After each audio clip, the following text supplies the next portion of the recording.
Bueno, en líneas generales, esta presentación intentará recorrer los aspectos más relevantes de la tesis. En un primer momento se introducirá el problema de investigación, su definición, el objetivo general del trabajo, se abordarán algunos elementos medulares del marco teórico-metodológico y se realizará un comentario sobre la organización de los capítulos.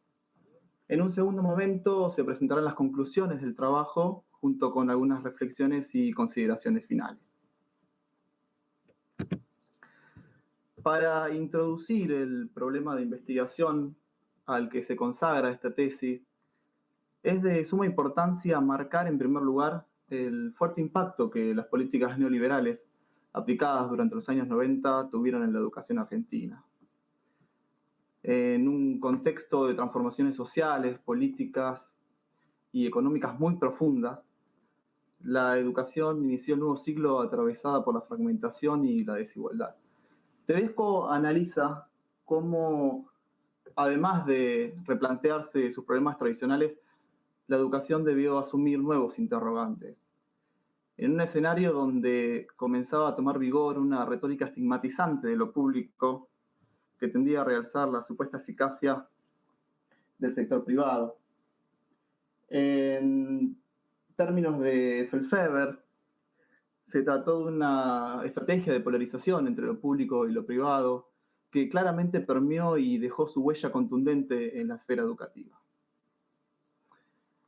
Los sentidos socialmente construidos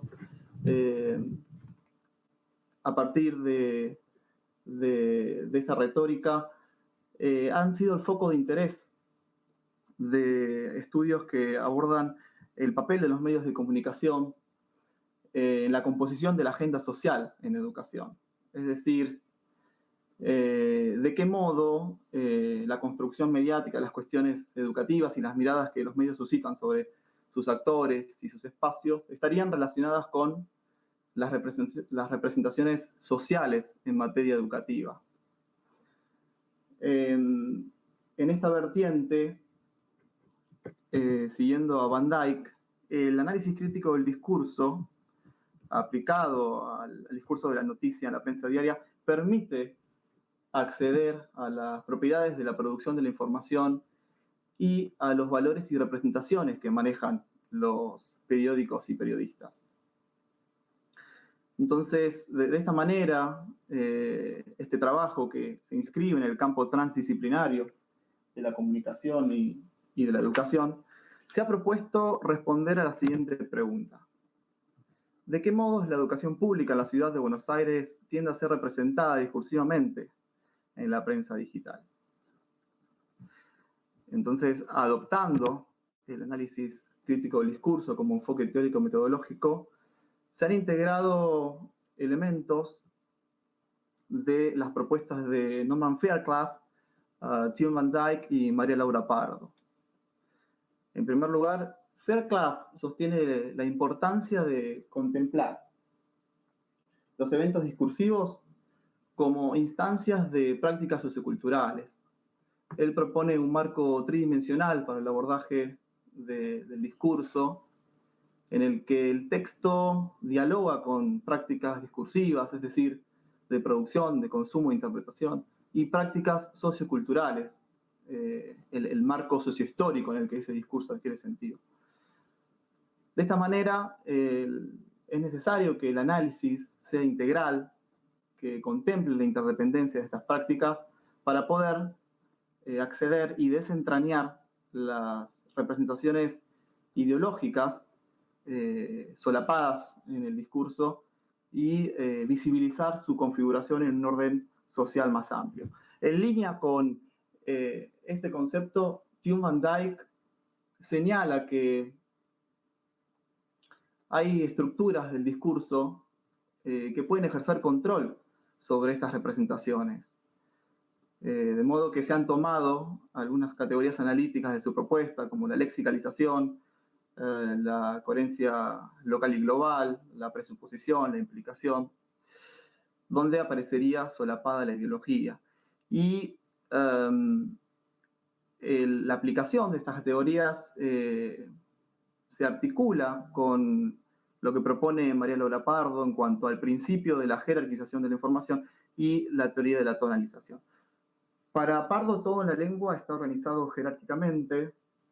Necesariamente el hablante prioriza cierta información por sobre otra, y esto se da tanto a un nivel macro, lo que Van Dyck llama macroestructura semántica del discurso, como a un nivel micro, es decir, al interior de las emisiones que se entienden como las unidades mínimas de discurso. En el idioma español, la información nueva suele ocupar la posición final de las emisiones, lo que llamaremos la posición focal. En conjunción con el principio de jerarquización de la información, Pardo presenta la teoría de la tonalización, que se ocupa de aquellos recursos mitigadores y reforzadores que son capaces de imprimir o de restar énfasis a determinados argumentos. Entonces, en conjunción, estas dos teorías permiten, estoy teniendo algunos problemitas, aparece un Sí, sonidito. te estoy escuchando entrecortado. Cristian, ¿el resto lo escucha bien? Sí, Alejandra, te escucho bien. Sí, recién se me cortó un poquito, pero lo estoy escuchando bien ahora. Sí, Bueno, yo lo escucho perfecto. Yo también, Perfecto. Yo lo escucho muy bien. Perfecto. ¿Me ves? ¿Me escucho bien? Sí, seguí entonces, tranquilo. ¿Puedo Cristian. continuar? Gracias, sí. Bueno, me alarmé bastante, porque sentía algunos soniditos que me avisaban algo, pero no puedo salir de la presentación. No te Bueno. preocupes, el tema es que si se cae te lo aclaro para que no te... Si se cae algún participante por conexión, hace un ruidito, como que se está uniendo alguien a la sesión, pero no es que hay ningún problema con tu presentación, ¿sí? Está bien, porque no dejaba de mirar el celular por las dudas que me avisaran algo. No, yo te aviso por acá, vos el celular déjalo que no, ni lo mires. Perfecto, bueno, ¿Vale? mejor. Bueno. Mejor, así estás tranquilo. Gracias. Retomamos. Entonces, el principio de la jerarquización de la información, en conjunción con la teoría de la tonalización, permiten desentrañar las estrategias discursivas desplegadas por cada uno de los periódicos en sus notas, y así analizar cómo en esa trama pueden llegar a construirse ciertas representaciones discursivas. Entonces, el corpus de este trabajo está compuesto por 40 notas informativas publicadas en ediciones digitales de los diarios Clarín, Infobae, La Nación, La Prensa y Página 12, entre agosto de 2017 y junio de 2018. Un periodo en el que se registró una marcada visibilización de la protesta estudiantil contra los proyectos de reforma anunciados por el gobierno de la Ciudad de Buenos Aires para el nivel medio, lo que se llamó la secundaria del futuro, y para la formación de los docentes, lo que se llamó UNICABA.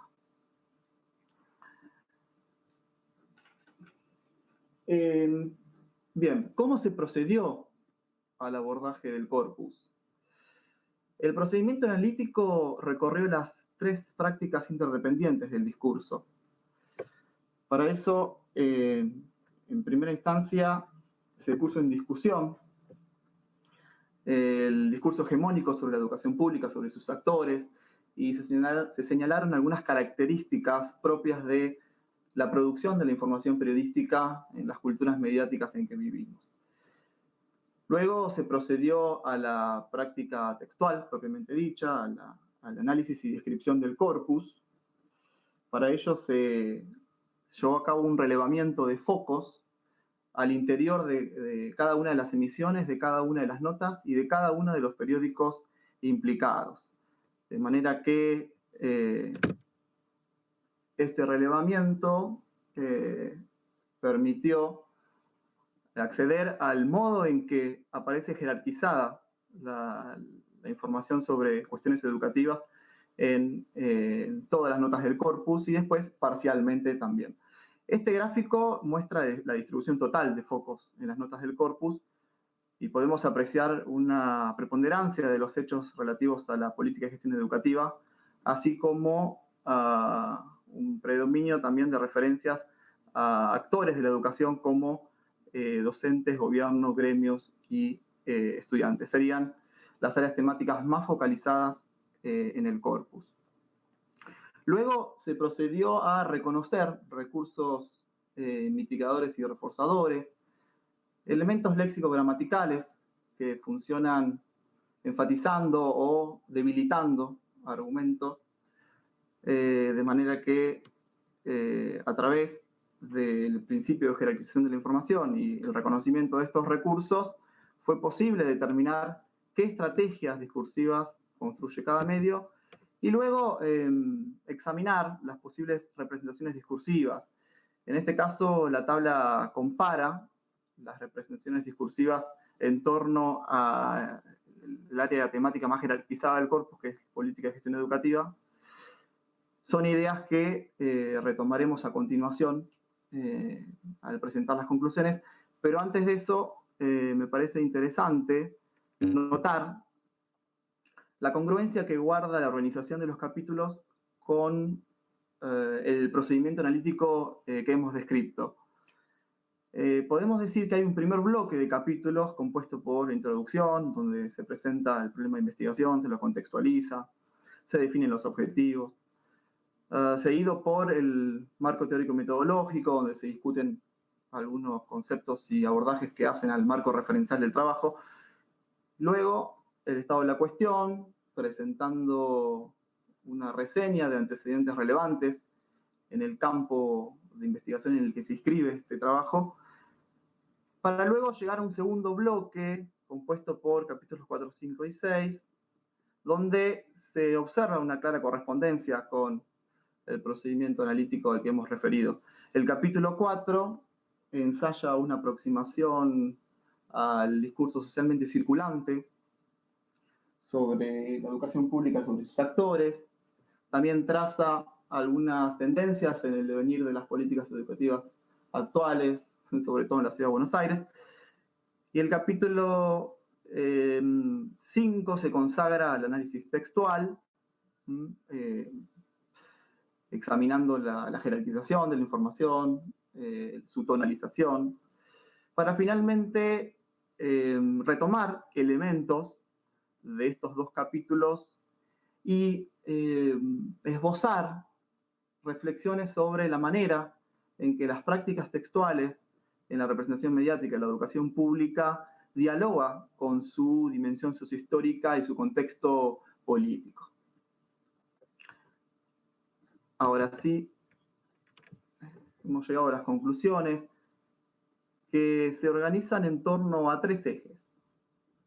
El primero de ellos, la construcción de la educación como problema público. Y ya hemos señalado que en el corpus hay una preponderancia de las referencias a política y gestión educativa.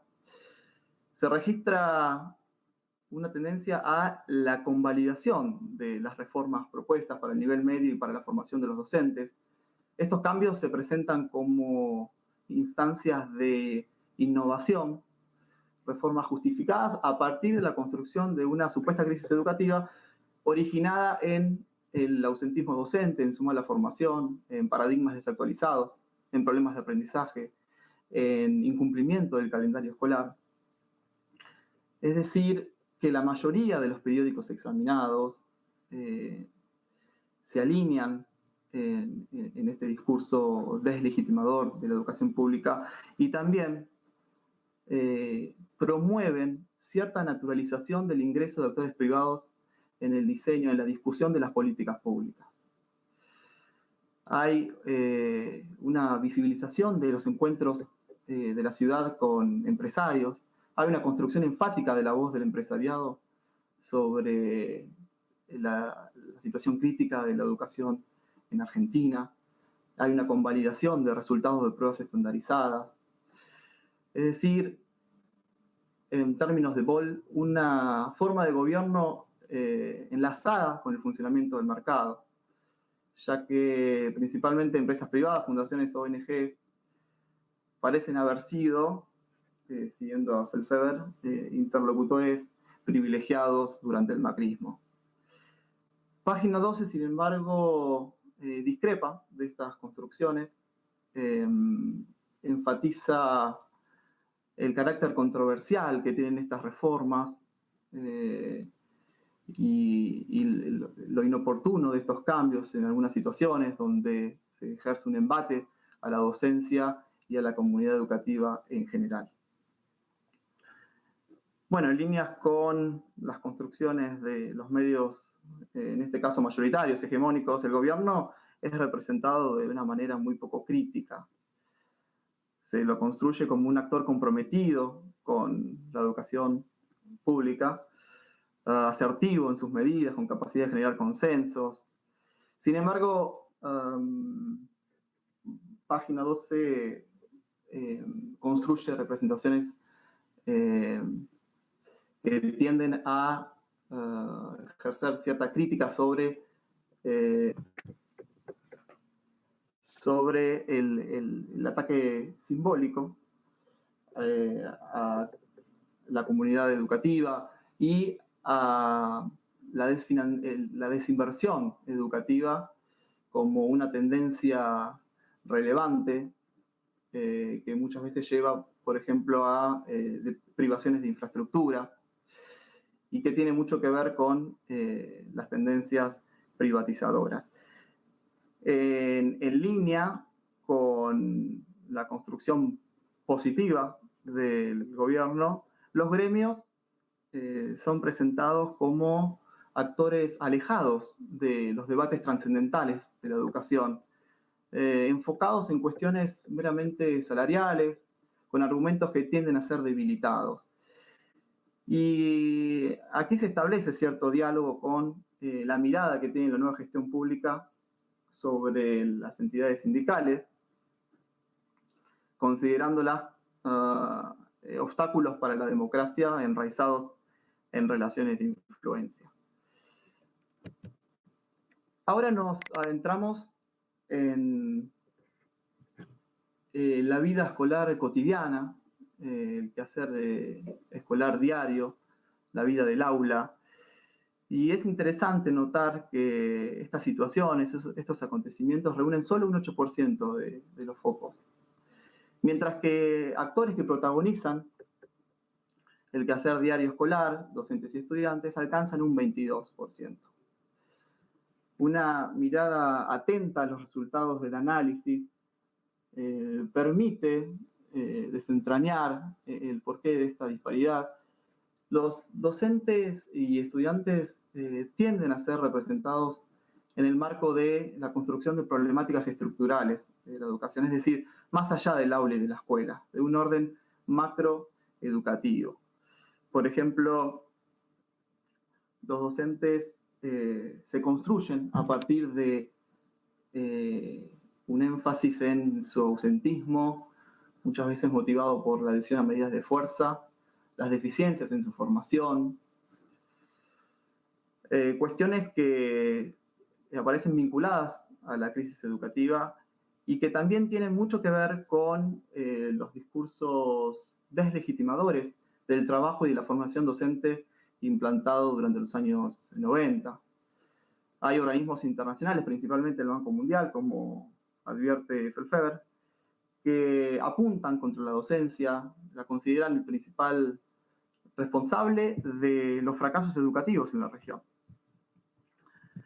Es decir, el principal obstáculo para alcanzar estándares de calidad de nivel internacional. Los estudiantes también reciben ciertas representaciones negativas en cuanto a que en el marco de la toma de escuelas se los representa como actores activos políticamente, resistentes a los cambios que tornan el espacio público en inseguro y turbulento, interrumpiendo el calendario escolar. Y acá vemos dos elementos de importancia clave en las representaciones sociales acerca de la educación privada, los estudios sobre los modos en que la educación privada es socialmente percibida, señalan que dos elementos de importancia medular en estas representaciones son el rol activo que tienen las escuelas privadas en ofrecer seguridad al estudiantado y la previsibilidad. es decir, un calendario escolar sin interrupciones. De este modo, vemos cómo los actores de la educación pública tienden a ser posicionados en el centro de todos los escenarios de conflicto. Se construyen alrededor de ellos luchas, tensiones, resistencias, en un relato dramático de la educación, en el que se excluye a la educación privada y a sus actores. Entonces cabe preguntarse si este tipo de representaciones discursivas podría ser un estímulo simbólico a la retórica de la distinción. ¿Por qué necesitan de esta retórica potenciada de los beneficios de la distinción las escuelas privadas?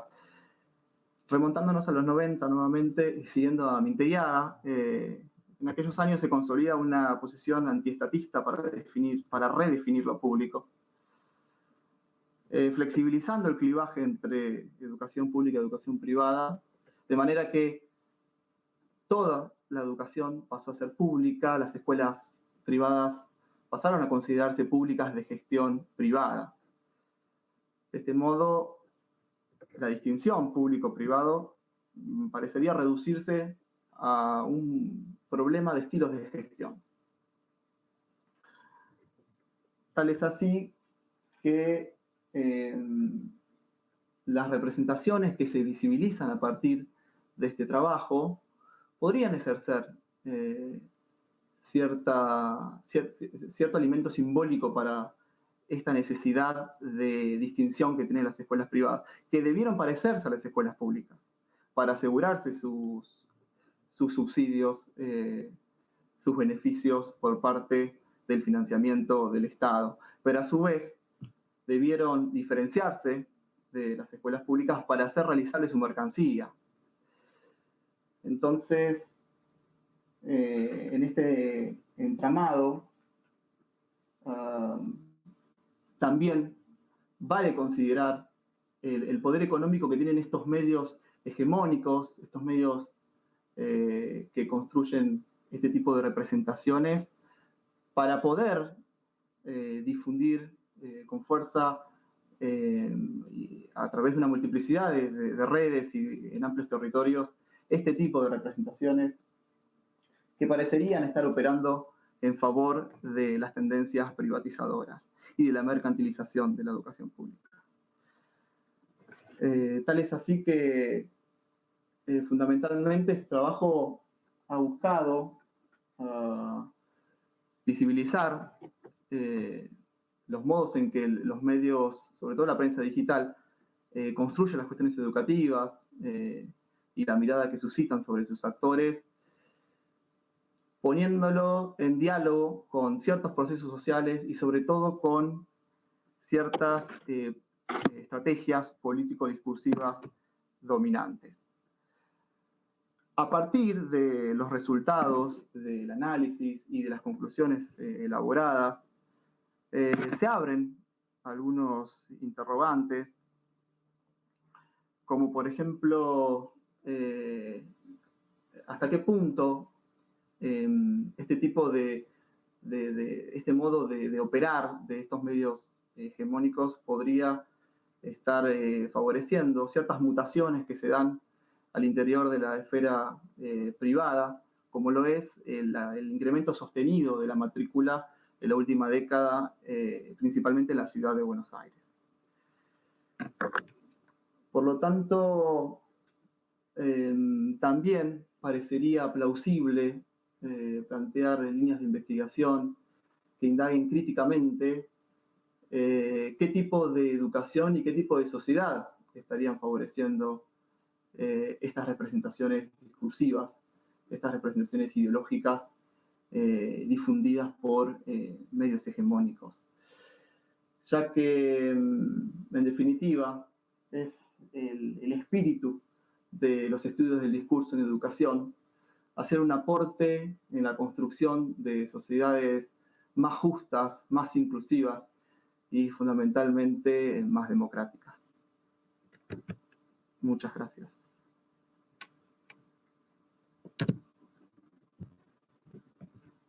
Muchas gracias, Cristian. De a poquito les vamos pidiendo que recuperen conexión. Ahí lo veo a Germán. Ahí está Alejandra. Ahí está Mónica. Buenísimo. Esperamos que Cristian deje de compartir pantalla. Ahí está Mariela también. Ahí vamos, perfecto, Cristian, gracias. Bueno, en realidad no hay ningún orden preestablecido para el intercambio con los jurados. La que quiera comenzar puede hacerlo con libertad. Bueno, si quieren empiezo. Bueno, gracias, Mónica. Bueno, primero que nada, felicitaciones. ¿Me escuchás, Cristian? Sí, escucho bien. Te felicito porque la verdad es que es un gran trabajo y sobre todo que no tomaste solamente un diario, digamos, sino todo el arco indigesto. Así que un gran trabajo. Sobre todo porque además no hay tantos trabajos de análisis de discurso en educación y me parece que es un aporte muy importante, ¿no? En las tres,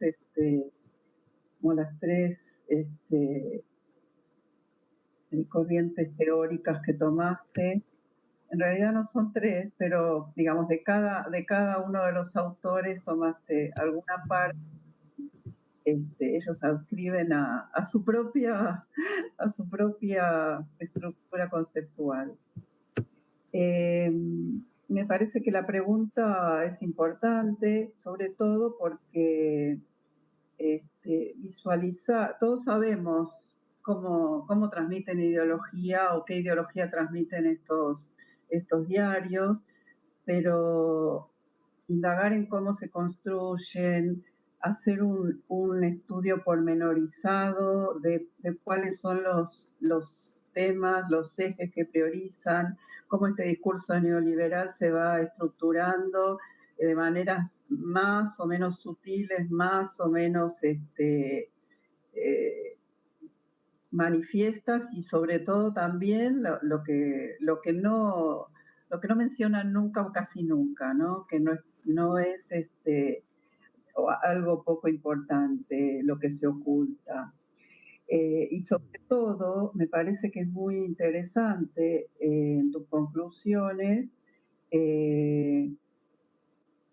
cuáles son los elementos seleccionados para descalificar y para sobrecalificar, ¿no? Se descalifica a los docentes, se descalifica a los estudiantes, lo que significan los conflictos con esos sectores y todo lo que es conflicto también se presenta como negativo.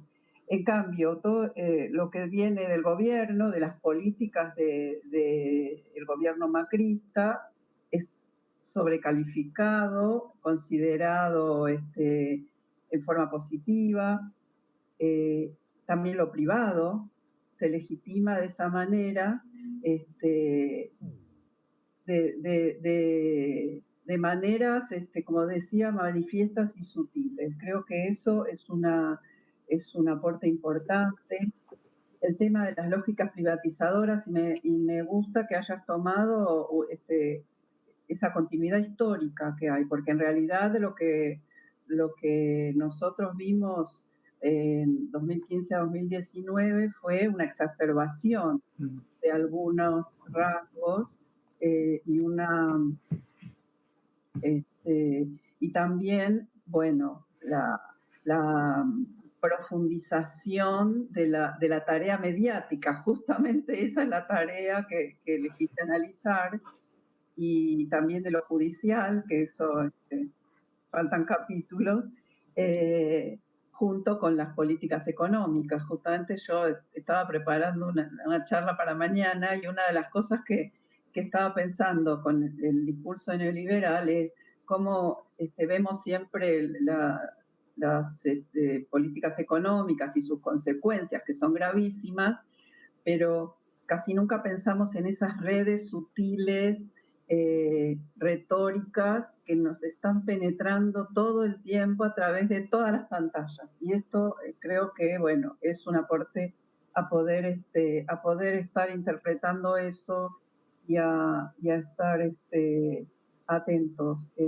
Me parece un aporte importante. Yo en mi dictamen incorporé algunas cuestiones que me parece que son menores, pero que pueden quizás mejorarse en tu escrito, pero la verdad es que creo que es un trabajo muy importante y te aliento a seguir hacia el doctorado, a publicar y a poder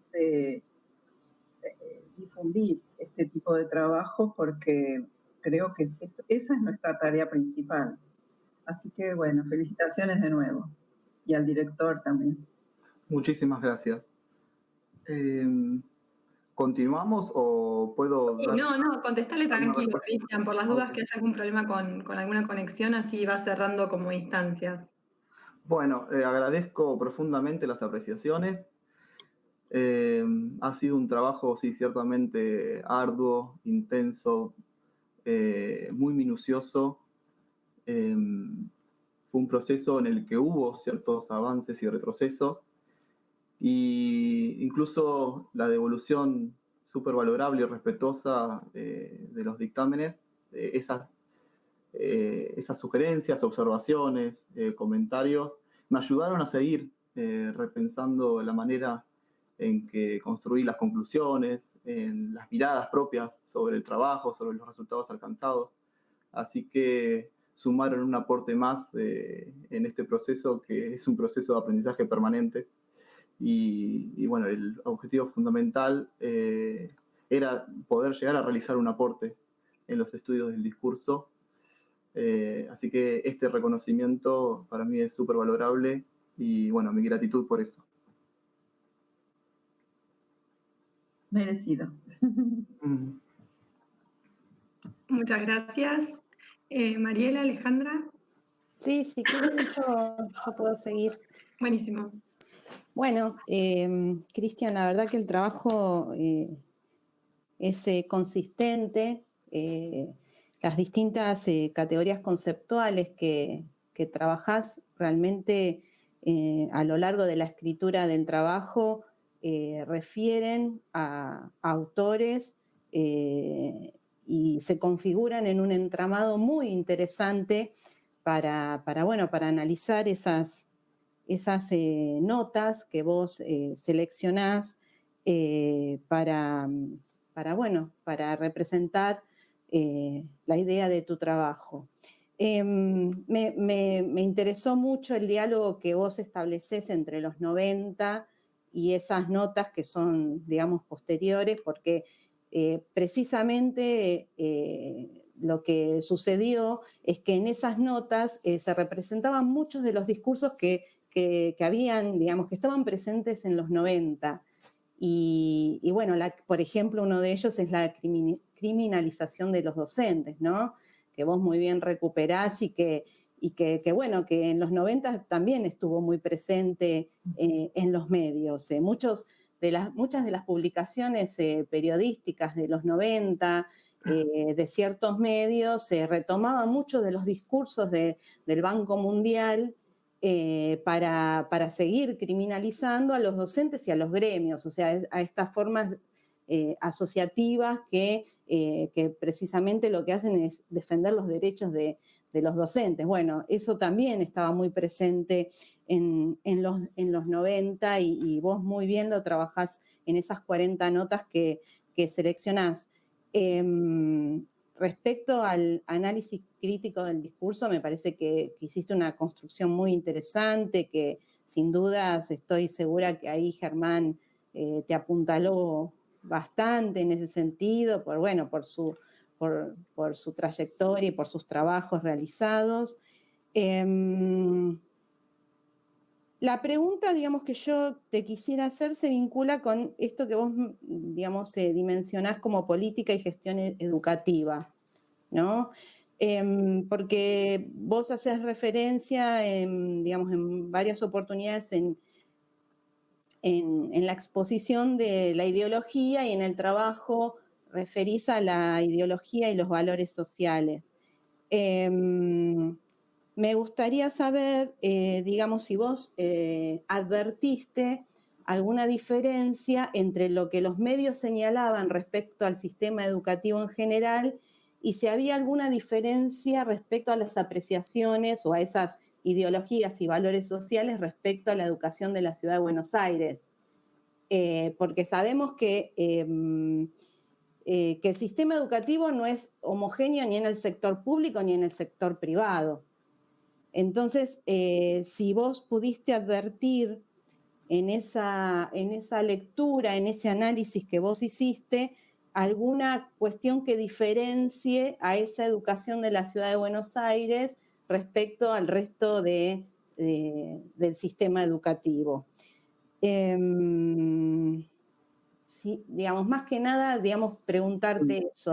El trabajo en sí me parece consistente, muy interesante, y de la misma manera que lo advierte Mónica, me parece que es un tema que da para que vos lo sigas y lo profundices porque es muy interesante.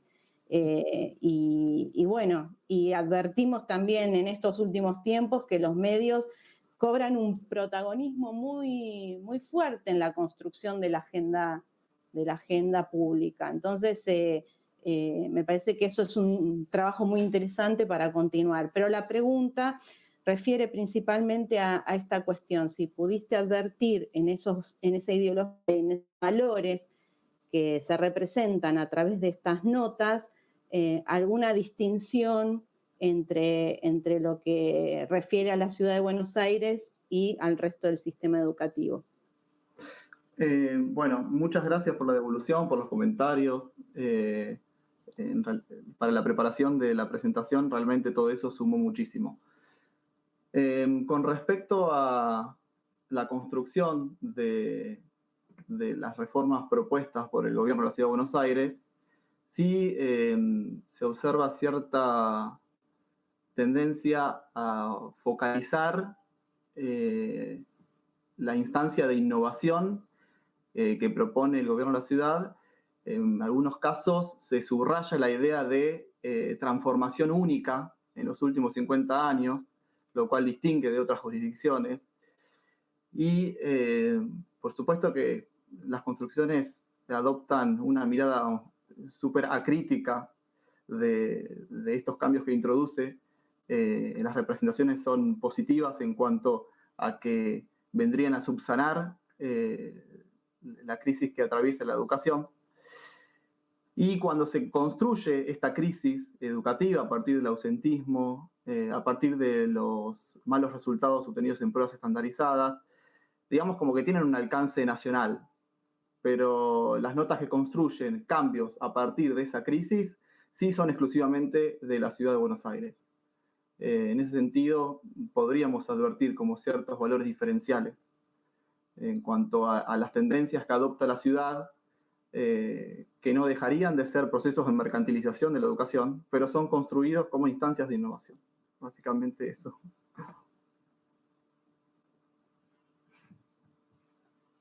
Muchas gracias. Alejandra. Bueno, gracias. Bueno, en principio coincido con el resto de las compañeras jurados. Cristian, felicitarte por el trabajo. Realmente es un trabajo muy sólido, donde destaco especialmente algunos elementos que, bueno, de hecho ya lo planteé en el informe preliminar, pero que me gustaría retomarlos, ¿no? ¿Por qué es sólido el trabajo y por qué tiene consistencia analítica? Precisamente porque el recorte del objeto es muy adecuado, ¿sí? Y además es un objeto complejo que intentás de alguna manera repensarlo, ¿sí? Y es ahí donde vos tomás un marco teórico muy exhaustivo que destaco especialmente porque tiene un poder hermenéutico muy interesante para poder repensar estas cuestiones a partir de seleccionar determinadas dimensiones teóricas, ¿no? Por un lado, explicitas esto del análisis crítico del discurso. Coincido con Mónica que desde distintas perspectivas, pero que no son tan distintas, pero que está bueno ponerlo en juego, ¿no? También pones en juego el tema del discurso y medios, ¿no? Que me parece que es muy importante y crucial para poder entender esto que vos estás intentando investigar, que son representaciones, en verdad, semantizaciones y sentidos en relación a lo educativo y concretamente a una situación conflictiva como es la de Unicaba o como es la de los estudiantes, etcétera. También mencionás toda una situación contextual interesante para poner en juego.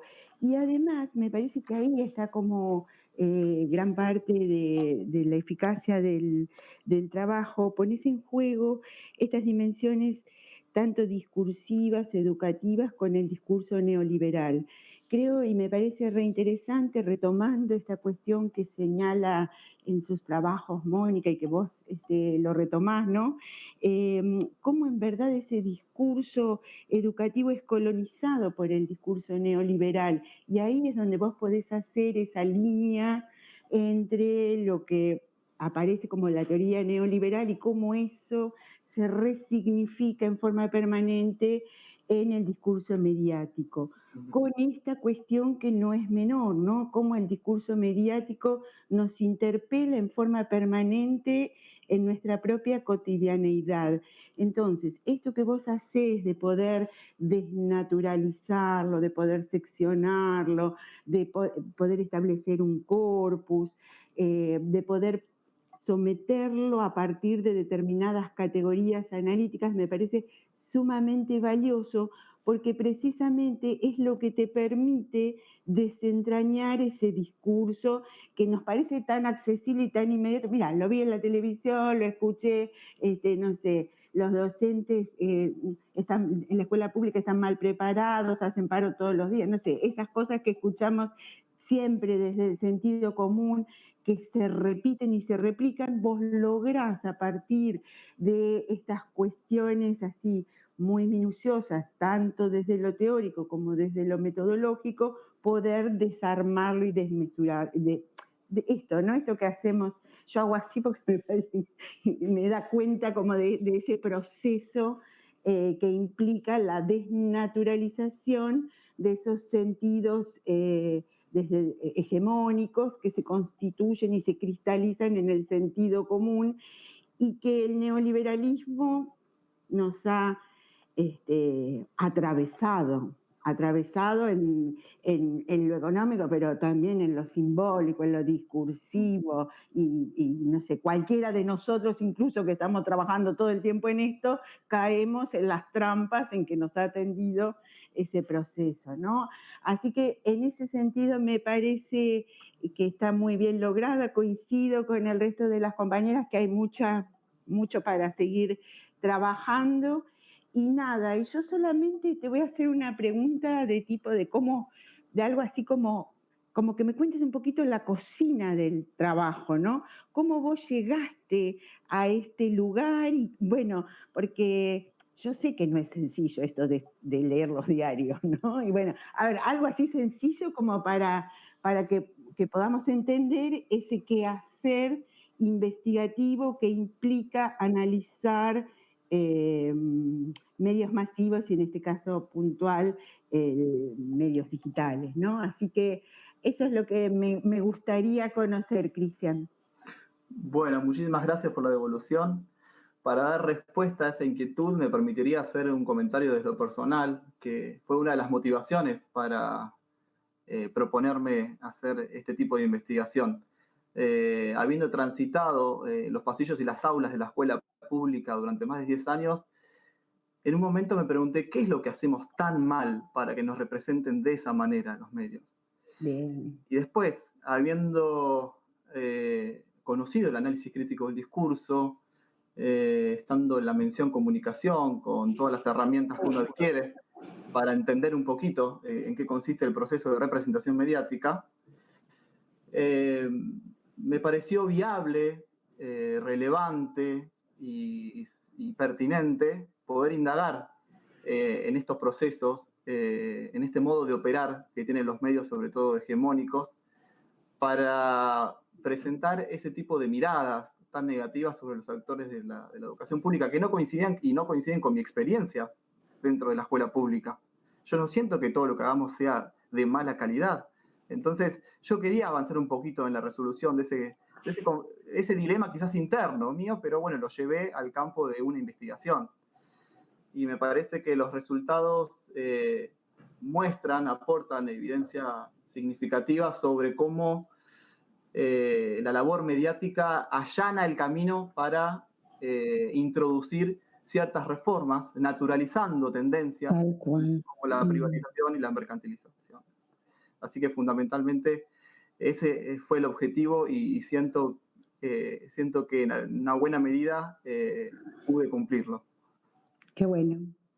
Bueno, por mi parte nada, eso, felicitaciones. Muchas gracias. Bueno. Muchísimas gracias a todos y a todas.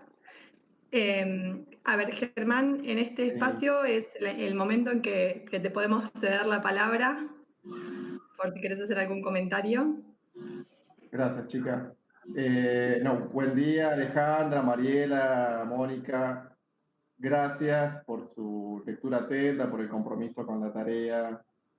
En situación de 2020, todo esto se revaloriza y cobra mayor peso y significado, así que muchas gracias. Como verán, mi trabajo como director, como guía del trabajo de Cristian está bastante allanado por la modalidad de trabajo de Cristian, por la actitud de Cristian, por el compromiso que se refleja en su escritura, que se refleja en su presentación de hoy. Estaba tratando de hacer un poco de raconto ayer de mi trabajo con Cristian y encontré un primer mail a fines de 2017 cuando él estaba con su maestría avanzada, con un primer contacto, y a partir de ahí fue todo trabajo minucioso, sistemático, de escribirnos, juntarnos, y de mucha autonomía de parte de Cristian. Entonces, de mucha autonomía, de mucho nivel de minucia, de detalle, y también de predisposición al aprendizaje. En esos encuentros de poder ir intercambiando, de elaborar su plan de tesis, de llegar a una primera versión de su tesis terminada a mitad del año pasado y luego fue todo revisión hasta febrero de este año. Bueno, todo eso da cuenta de una actitud entusiasta de Cristian para el trabajo, de su compromiso, también de su modo de trabajo, que es así de detallista, exhaustivo, crítico y autorreflexivo. Así que en eso para mí fue bastante llevadero poder acompañar ese trabajo como guía más que como director. Así que de vuelta sus y compromiso con la tarea. Y felicitaciones. Ay, se entrecortaba un poquito, Germán. Lo escucho con interferencia. Sí, se entrecortó un poco la conexión de Germán.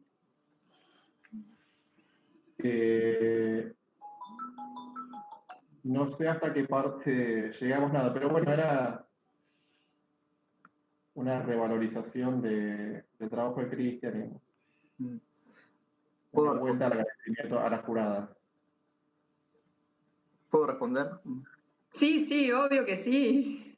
Bueno, mi profunda gratitud por el compromiso, por la dedicación de Germán y por poner al servicio de este trabajo su vasta formación, que es algo que yo valoro muchísimo, y su predisposición para responder a cualquier tipo de inquietud, para los encuentros, las revisiones. Eso contribuyó de gran manera a que el trabajo pudiera avanzar, que pudiéramos transitar diferentes etapas de aprendizaje. Así que fue realmente imprescindible, diría, su guía, su ayuda incondicional y el modo que él en todo momento mostró compromiso con el trabajo. Desde el principio, desde aquel boceto que llegó a sus manos, hasta las últimas instancias previas a la presentación, siempre se mostró muy presente y comprometido. Así que eso para mí es súper valorable y muy importante para cumplir los objetivos que nos habíamos propuesto. Buenísimo, muchísimas gracias. Si les parece, vamos a avanzar con la instancia de escritura de dictamen de los jurados. Germán y Cristian, les escribo un mensaje de WhatsApp cuando estemos en condiciones de que vuelvan a participar de esta instancia. ¿Sí? De acuerdo. Muchas gracias. Gracias a ustedes.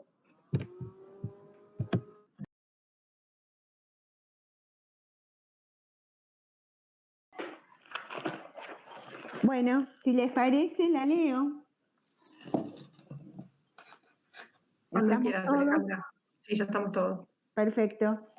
Bueno, acta 56, año 2020, en Bernal, a los 23 días del mes de septiembre, siendo las 10:20 horas, las que suscriben Mónica Pini, Mariela Andrea Carasay y Alejandra Valentino, constituidas en jurado del trabajo final de maestría, Educación, Medios y Representaciones Discursivas, una aproximación crítica al tratamiento mediático de la educación pública en la ciudad de Buenos Aires, dirigida por Germán Santos María Torres. Se reúnen para examinar al alumno Cristian Norberto Núñez, DNI 34-342-630, y luego de la exposición consideran: el trabajo constituye un aporte valioso en un campo que requiere de este tipo de estudios. El tesista ha desarrollado a lo largo de los distintos capítulos un planteo claro y consistente del tema abordado, como así también se destaca la calidad de su escritura. El tema representa un análisis relevante para los debates planteados en los últimos años respecto a la educación pública, no solo en los ámbitos académicos, sino también en los medios de comunicación, conformándose como un actor clave en las discusiones y sentidos circulantes. La metodología es consistente y su desarrollo contempla conceptualizaciones que resultan significativas. Se destaca especialmente la sólida conceptualización teórica vinculada al análisis crítico del discurso, que permite problematizar de manera productiva este tipo de objetos discursivos.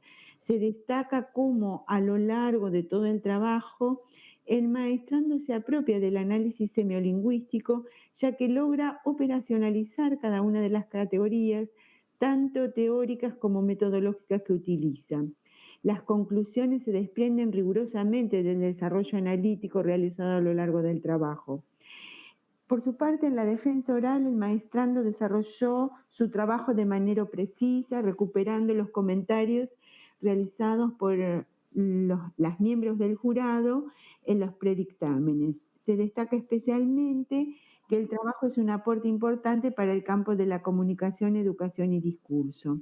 Por tanto, el jurado considera que el trabajo presentado reúne los requisitos solicitados para la aprobación del trabajo final, perteneciente al grado de Magíster en Ciencias Sociales y Humanidades de la Universidad Nacional de Quilmes. El jurado unánimemente decide calificar el trabajo final presentado por Cristian Norberto Núñez como aprobado, sobresaliente 10. Felicitaciones, Cristian. Muchas gracias. ¿Se escucha bien? Sí, se escucha bien. ¿Se escucha bien? Bueno, muchísimas gracias por las devoluciones respetuosas, por los dictámenes también súper respetuosos y útiles para poder replantear algunas cuestiones y pensar de mejor modo la presentación. Así que ha sido una experiencia enriquecedora para mí en todos los sentidos, desde el comienzo, y este cierre realmente es muy gratificante. Así que les agradezco por asistir, por las apreciaciones que me han hecho y también por esta devolución final. Buenísimo. Y también felicitaciones al director, ¿no? Así gracias, felicitaciones, Magíster. Muchas gracias. Gracias, Mónica. Bueno, y muchas Mariela, gracias. Alejandra, y gracias a las chicas de posgrado. Tal cual, eso era lo que iba a decir, ¿no? Que han hecho posible que se sostenga este espacio a pesar del contexto tan complejo que estamos atravesando, ¿no? Así que con mucha paciencia nos han tenido para que podamos realizar este acto tan importante. Así que nada, por mi parte, gracias. Gracias, chicas. No, yo creo que honra la tesis y honra que haya sucedido en una universidad pública en contexto de pandemia. Honra nuestra universidad pública, nuestra educación pública. Así que me parece que de eso venimos hablando. Tal cual. Así es. Muchísimas gracias. A publicar eso, Cristian. Muchísimas gracias. Felicitaciones, Cristian, a relajar ahora, que pasó esta instancia que genera bastante estrés. Y bueno, les agradecemos porque es fundamental que para el desarrollo de estas instancias haya muchísimo compromiso y dedicación de los participantes, y bueno, con ustedes fue así que nos veremos en una próxima instancia similar y les agradecemos y los felicitamos a Cristian.